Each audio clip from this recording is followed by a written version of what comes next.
A second day of chaos in Hong Kong's legislature. Rebel lawmakers took turns to protest as Chief Executive Carrie Lam tried to speak. One by one, around a dozen pro-democracy lawmakers were dragged out the chamber, chanting protest slogans. For a second day, Lam was forced to leave the chamber, with proceedings suspended. Every time she tried to re-enter, another lawmaker would interrupt proceedings. Lam was due to face questions over her annual policy address, which she was forced to unveil via a video link on Wednesday after some lawmakers staged a similar protest against her.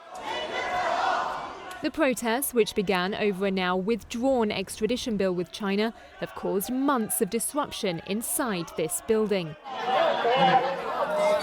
Back in May, there was an actual brawl between lawmakers.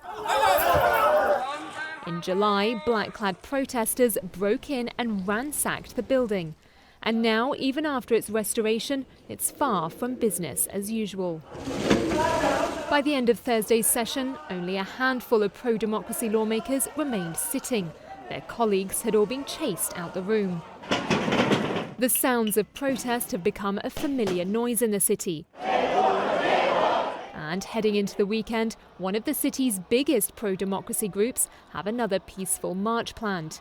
The head of that group, Jimmy Sham, was rushed to the hospital Wednesday evening after a bloody attack that some lawmakers said might be part of a plan to shed blood on peaceful protests. This is not a single incident. Since July this year, more than 7 legislators, district council candidates have been under vicious attack and get hurt. Protesters say they won't stop until all their demands are met. But Lam offered no direct olive branch in her annual policy address, hoping instead to ease resentment by building more public housing.